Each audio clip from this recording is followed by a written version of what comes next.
and I started getting invited to possibly referee in Arizona for IZW or Impact Zone Wrestling, and that's where a lot of guys like the Tribe, Mike Knox, Derek Nykirk, way back in the day, I believe. So like some older Arizona names, but at the time that was still a pretty good spot. They did really well out there, and I was supposed to start reffing and stuff, and it just never worked out. They'd be like, oh, if you're good on this day, and I'm like, oh no, I have a family thing, and I got to go all the way home for that.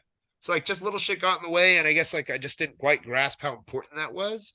So I wasn't really doing anything but going to class and getting better. That's all I was doing.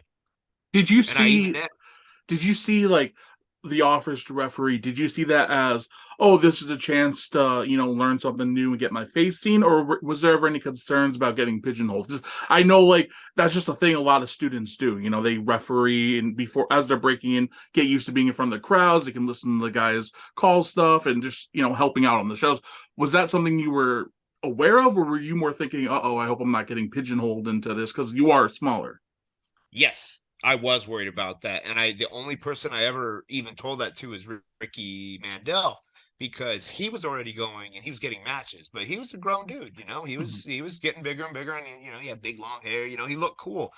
I looked like just a little shit, and I was worried. I was like, dude, I don't want to be a referee. I was like, I don't want to be a freaking referee. I was like, I was like, I just don't want to. I was like, if I'm gonna do this, I'm gonna do it all the way. I'm gonna be a wrestler. I was like, I don't want to be a manager. I was like, I don't want to be a referee, and that did bother me. Like, it's interesting that you noticed that, because I've never really talked about that before. That was like a big, like, I probably turned down like 6 shows saying I had a conflict. 3 of them I probably did. 3 of them I probably didn't. I probably Mhm. just made it up because I did not want to be a referee. I didn't want to get stuck that way. And because I was small, and despite, I think, when I moved to LA in September '05, I weighed 100 pounds still, roughly, like maybe 110. And then by like, summer, I was like 130. Like I was growing. I had my little bench, my weights, and, was doing my exercises and all the stuff we did at class. So I was like, no, like I'm putting in way too much work to get stuck being a referee. And like, of course, that was my point of view then. Yeah. Now, now I absolutely regret not learning those tools, just because it would have made me even more valuable to any promotion. It Mhm. probably would have made me reconsider maybe getting so many tattoos or any at all, staying a blank slate so I would have a backup. Because I mean, what's wrong with being a referee? Yeah. I mean, hell, I used to be a mark for referees. I used to be such a Teddy Long mark when he was a ref, like an Earl Hebner, like, you know what I mean? Some of my closest friends, referee Nick Bonanno, who now works with WWE, Jeremy at New Japan. Like, I mean, like I'm friends with a lot of referees, Fritz at NWA. So it's like I see all that they know and all that they do and all that they can offer.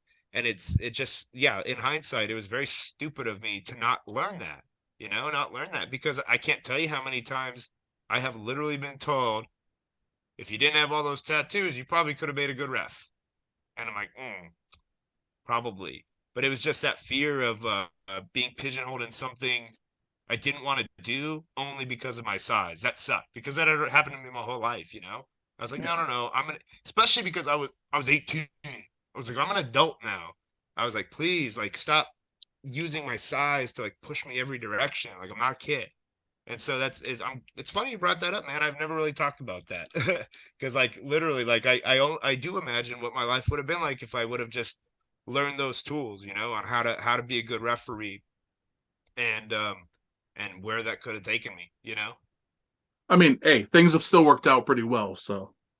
Yeah, definitely. I mean, I don't have a lot of regrets, and I don't really consider, I don't, not being, becoming a referee isn't a regret, but not learning those tools and being Yeah, resistant to learning tools, that I regret. because I'm glad I grew out of a lot of those mindsets.